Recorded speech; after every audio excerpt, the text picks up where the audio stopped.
If you have questions, concerns, and are just lost when it comes to planning for retirement, meet Steve Hoyle and Derrick Caldwell of the Hoyle Financial Group. This morning was Googling and thinking about what's coming up in November the 5th, 2024.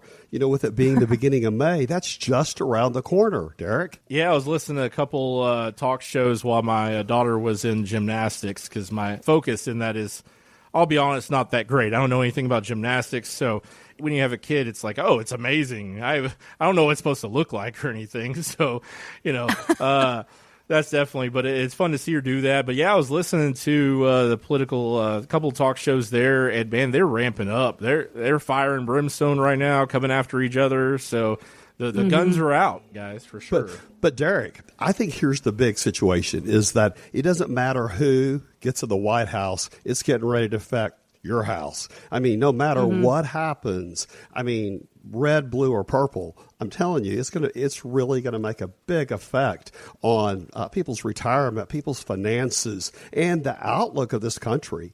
We talked last week about the Tesla layoff where people woke up Monday morning and had that email to not come in. They couldn't log in or anything. Well, I don't know if you saw it, that the Tesla leader, he all of a sudden made an apology this week. But there's lots on social media in the news this week about those layoffs at Tesla in Austin and how lots of other companies are looking to do that. So I just think the landscape of, shoring up your retirement is really important right now. Yeah, absolutely. I mean, outside of the political landscape, even the thought of looking at the market, right? What's going on with it? It's up, it's down. It's doing okay right now, but a lot of folks thinking, okay, when's the other shoe going to drop? We've heard some other professionals out there saying that 2024 is going to be the worst recession we have seen to date. And I know we've brought this up several times on the show. And listen, it's been in the back of my mind when I'm grocery shopping, when I'm thinking about future big purchases. In my mind, I'm thinking, hold on, I might need that money when things start to turn. And are you having these conversations with your current retirees? Yeah, absolutely. And that's something, a lot more volatility in the markets in the last 2 months. And we're coming off that recovery year last year. And, everybody was kind of thinking sunshine and rainbows. And then all of a sudden it's like, bam. Yeah, this isn't going to be an easy year, guys. So, Steve, you mentioned layoffs. There's a lot of forward thinking that if you look at, in the news and, look at these companies, they're forward thinking that they're going to have tough time. They're streamlining businesses. They're cutting the fat. You can see where their thought process is, and they're trying to hedge against a more hostile climate when it comes to jobs. We talked about that last week. We also talked about what things cost at the grocery store. And I had an experience this week at a 7-Eleven in Dallas that just blew my mind. So I went and bought a Diet Dr. Pepper, and it was really expensive for what they are. It was like $2.97.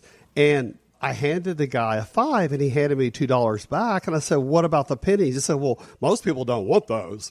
I said, well, you know what? I do want them because they add up 100 as $1. Well, and he was like, well, I'll just give you your money then. And he kind of took them and slammed them down on the counter. And oh my gosh, I'm the guy that's picked up pennies in the parking lot because I watched my dad do it, and I'm just telling you, that's just the landscape we have going on right now about money in this country. I think people are going to have to start saving those pennies. Absolutely. More so than you think. It used to be, you're exactly right.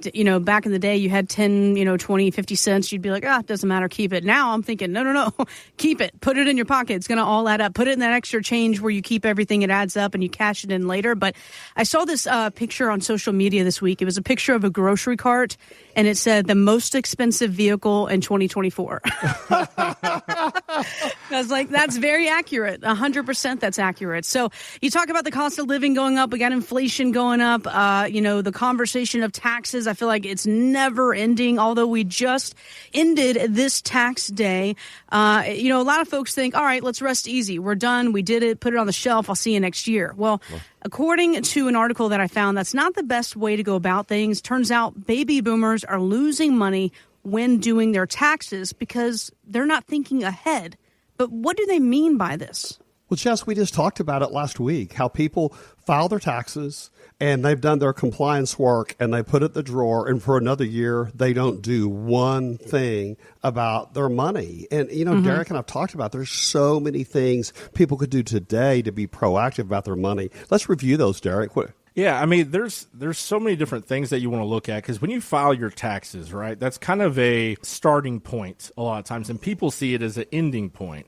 But this is what I did last year, and if you have to pay in at the end of the year, what can I do and what strategy can I utilize where I won't have to pay next year?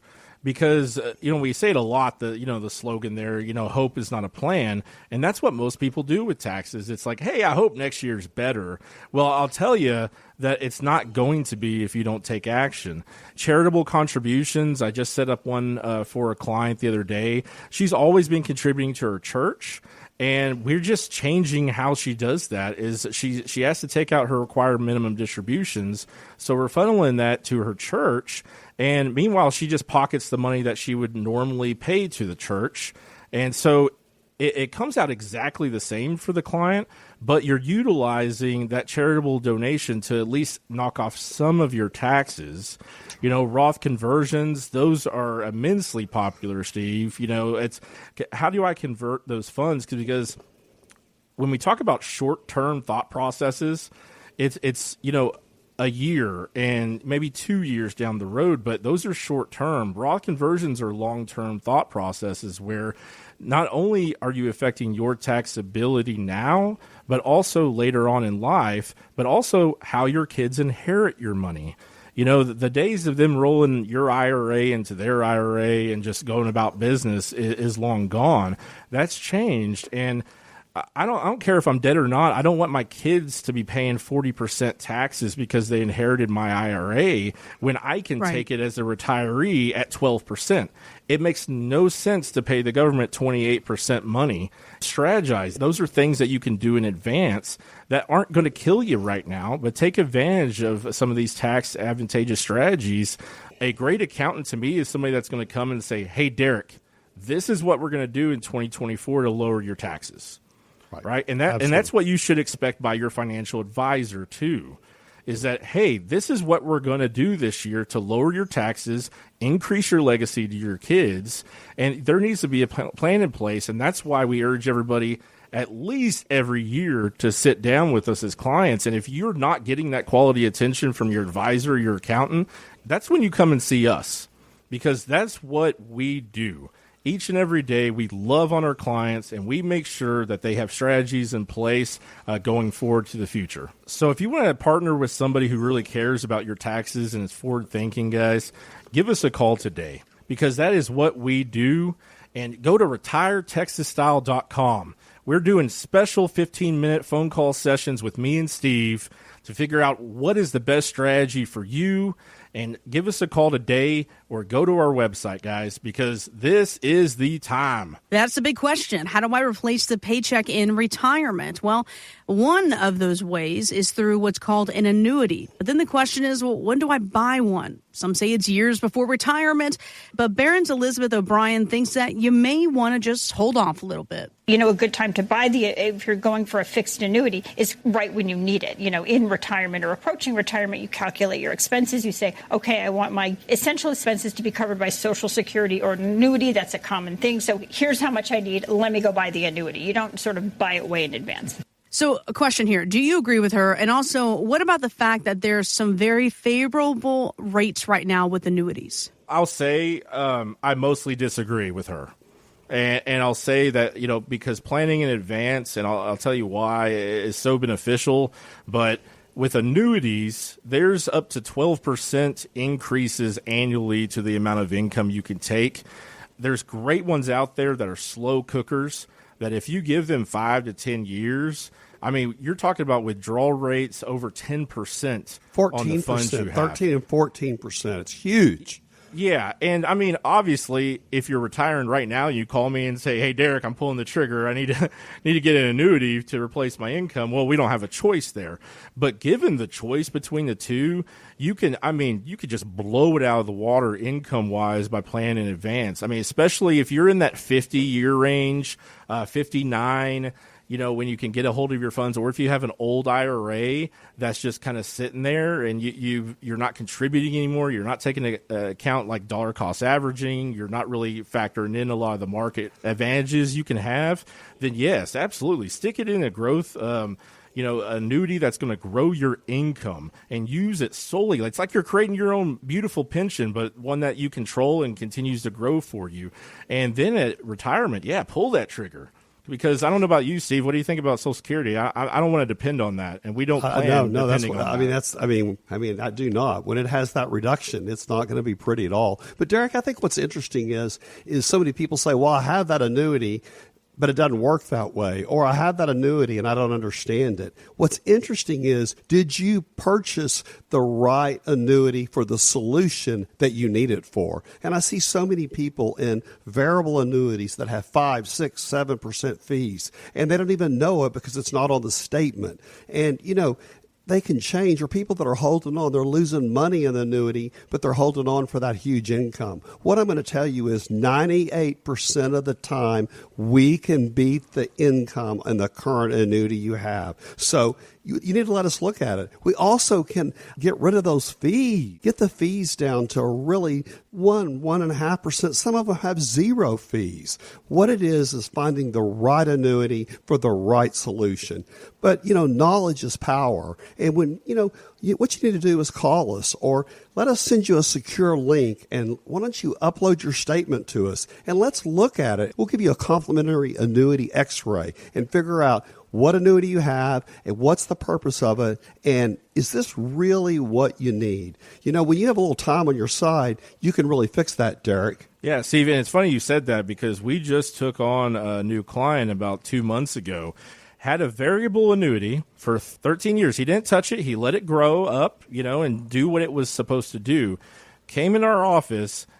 We were able to beat his annual income by $18,000 with a new annuity. Wow. I mean, to me, it's incredible because even when you see that, you're like, I shouldn't be able to beat that. I shouldn't be able to get you in a new annuity that's better than that. But man, it just destroyed the amount of income, and that was exactly what he was looking for, was income. So he's head over heels happy and everything, but obviously the downside is that he's paid fees for 13 years. Now, before we get into this next topic, I'm going to put a little disclaimer out there for our listeners. We are not a political show. This is not what that's about, but we are going to talk about the elephant in the room, not meaning Republicans, but the fact that we are in a highly, debated election season. Lots of opinions out there, and in just a few short months in November, Americans will decide between Biden and Trump for president. The two hardly agree on anything except Social Security. And with the program's trust fund due to run out of money in as early as 2034, it's triggering a possible 25% cut in benefits. And you got both Biden and Trump. They're promising, of course, to protect the program, not slash it. But get this, I know it's a shocker.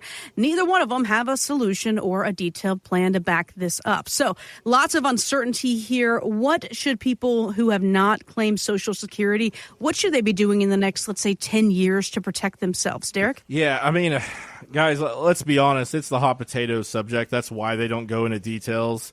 I mean, anybody, especially before the election, that goes, okay, this is what it is with Social Security.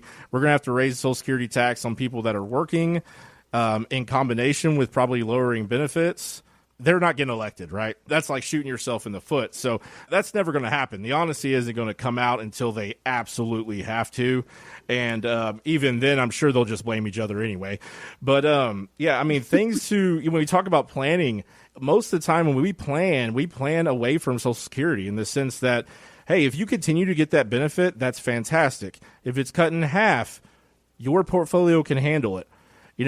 Planning away from Social Security and not factoring it in a lot of times is the best way to go to make sure that you aren't subject to any changes that Social Security could incur upon your retirement plan. Now, will it be terrible? Yes. I mean, especially for the lower income side of people that are receiving Social Security, it'll be terrible. But for the people that can retire and have those funds, we got to make sure and stress test that portfolio you have and make sure that no matter what, even if it goes away, that you're going to be okay. Because there's nobody out there right now that knows exactly how it's going to pan out.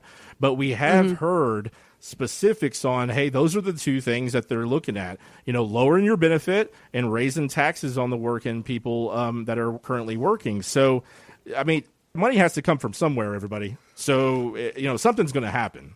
But I think one of the things that we do for our clients, Derrick, is stress test their retirement. Talk about that a little bit, what we do for people with that. Yeah, we run a lot of different scenarios as far as not just Social Security, but your tax strategy. If you were to pass away at 85, what kind of inheritance can your kids expect? What kind of taxes can they expect? What kind of inheritance and taxes can your spouse expect? Can your portfolio handle long-term care? That is one of the ones that has gotten forgotten in retirement planning over the years because nobody wants to go to a home, right? Nobody wants to go to a nursing home. Nobody wants to think about that. But that is a reality. And on average in the state of Texas, we're seeing increases over 8% inflation in assisted living and nursing home monthly, payments. So it's getting more and more expensive. And your portfolio either has to, you have all the funds you need to pay that should that happen, or we need to look at a long-term care solution for you so you're not wasting away your retirement paying a nursing home. There's some great long-term care plans that are pretty cost-efficient, guys, that also provide unlimited long-term care, which is unheard of in the last 20 years because most long-term care plans, they give you like 2 or 3 years of long-term care. Some of these plans now include in-home care, which a lot of the old ones don't too. That's preferential there too. But stress testing your portfolio with Social Security is the same kind of thought process. Is if we lose it, we're going to be okay. If we get half of it, we're going to be okay. Heck, if some miracle happens and they increase it, hey, we're still going to be okay. So if you want that retirement X-ray today to look at how your portfolio will handle losing your Social Security benefits, as well as long-term care analysis, income analysis, that's what we do with these retirement X-rays. We give you a roadmap to how this retirement years are going to be for you and give you that retirement X-ray where you can go off into the sunset and know exactly that you have a plan in place. So give us a call today. Guys, this is super important as we get more and more into inflation and long-term care costs and Social Security being lost. Don't wait, because that's the worst thing you can do is stick your head in the sand, right, and just go along your day. Call us today or go to Retire Texas Style. Click on it where it says Retirement X-Ray in the middle of the page there. You can book a quick 15-minute phone call, and we can tell you how we're going to fix your retirement plan. If you'd like to sit down with Steve and Derrick or a member of the Hoyle Financial Group, visit retiretexasstyle.com. By contacting us, you may be provided with information about insurance products, including annuities offered through Steve Hoyle, Texas Insurance License 716036. Annuity guarantees rely on the financial strength and claims-paying ability of the issuing insurance company. Read your contract for restrictions, limitations, or penalties. Steve Hoyle is not licensed in all 50 states. To find out if Steve Hoyle is licensed in your state, please call 806-371-9473.